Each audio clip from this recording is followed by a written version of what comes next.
Assalamualaikum warahmatullahi wabarakatuh. Selamat bertemu kembali. Salam sehat selalu dan semangat selalu.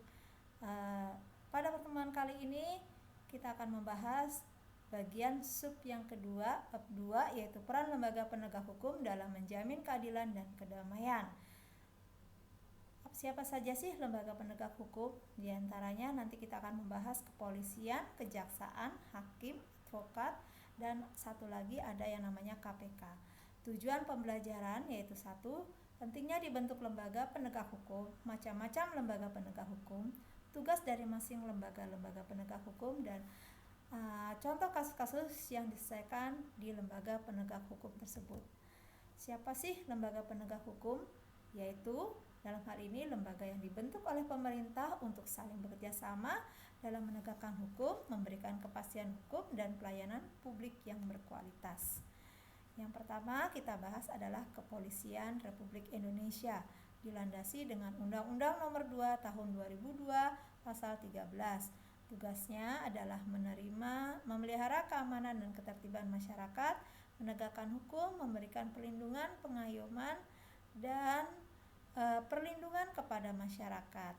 Nah, kasus-kasus yang pernah ditangani yaitu penangkapan pelaku kejahatan, melakukan pemeriksaan lalu lintas, melakukan penyelidikan kasus, melakukan penyuluhan kepada masyarakat, melakukan pengamanan pada saat terjadinya kerusuhan, seperti misalkan pernah terjadi adanya kasus pengeboman. Nah, di sini polisi wajib untuk melakukan yang namanya olah TKP, ya, itu yang dikenal dengan tempat terjadinya perkara.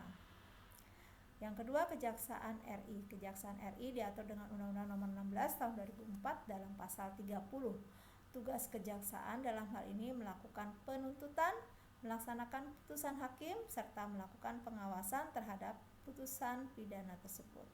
Nah, kejaksaan ini menangani kasus-kasus misalkan melakukan penuntutan kejahatan terhadap pembunuhan berencana. Ini yang pernah terjadi dalam kasus, ya, misalkan menuntut, melakukan pengawasan hukum, apakah hukum itu sesuai dengan vonis atau tidak. Peran kejaksaan ini ada 3, di bidang pidana melakukan penuntutan, melaksanakan penetapan hakim dan putusan pengadilan, melakukan pengawasan terhadap pelaksanaan putusan pidana bersyarat, melakukan penyidikan, melengkapi berkas-berkas perkara tertentu.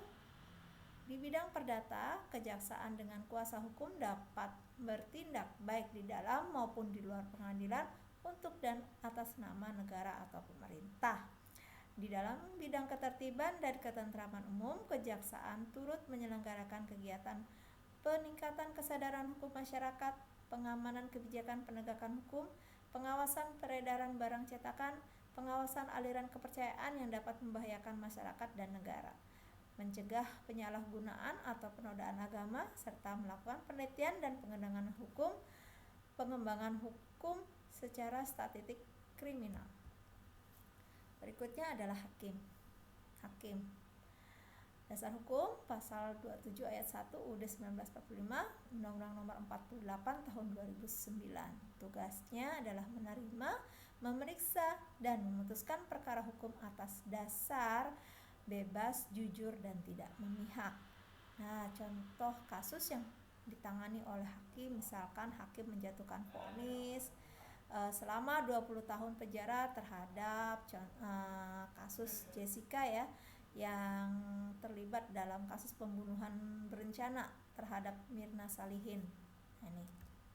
Nah, perannya apa sih dalam hal ini? Selain mewujudkan kekuasaan kehakiman, badan peradilan di bawah Mahkamah Agung meliputi Badan Peradilan Umum, Agama, Militer, PT UN, dan sebuah Mahkamah Konstitusi. Nah, hakim berdasarkan jenis lembaga peradilannya dapat dikategorikan atas 3 kelompok, yaitu hakim pada Mahkamah Agung disebut dengan hakim agung, hakim pada lembaga peradilan yang berada di bawah Mahkamah Agung yaitu peradilan umum, agama, militer, tata usaha negara, ini namanya hakim, dan hakim pada Mahkamah Konstitusi yang disebut dengan hakim konstitusi. Yang berikutnya adalah advokat atau dikenal dengan lawyer atau pengacara. Landasan hukumnya Undang-Undang Nomor 18 Tahun 2003. Tugasnya memberi bantuan hukum kepada subjek hukum seperti membuat dan mengajukan gugatan, jawaban, tangkisan, sangkalan, mendesak segera disidangkan atau diputuskan perkaranya. Nah, contohnya misalkan ada istri yang menggugat cerai suaminya karena KDRT, ya. Kemudian advokat juga bisa membela kasus terhadap pelaku pembunuhan maupun korban pembunuhan. Nah, seseorang dalam hal ini terkadang tidak mengerti hukum. Nah, pengacara hadir ditunjuk untuk memberikan pandangan atau solusi kepada korbannya,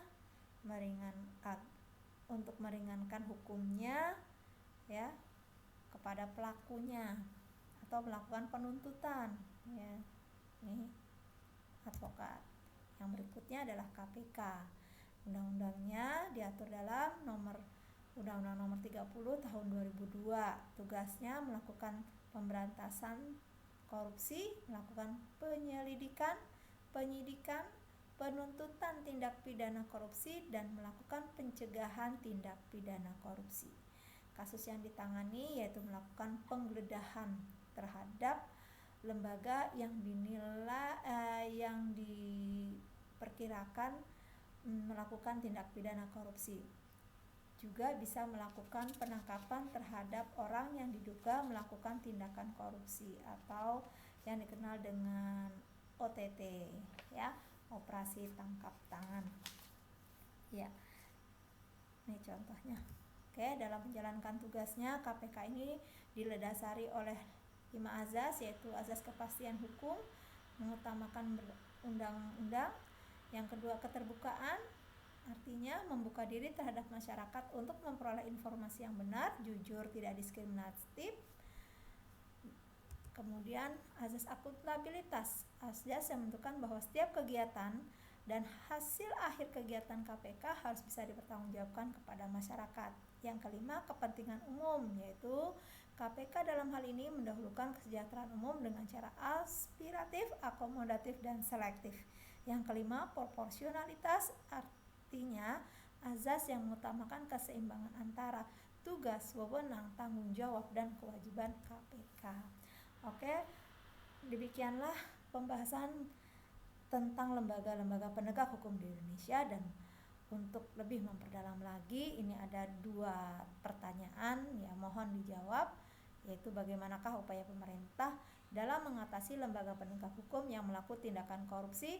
Yang kedua, tolong tuliskan bagaimana urutan proses penangkapan seseorang pelaku kejahatan mulai dari penangkapan sampai dengan dijatuhkannya vonis hakim. Oke, sampai di sini dulu Ibu akhiri. Wassalamualaikum warahmatullahi wabarakatuh.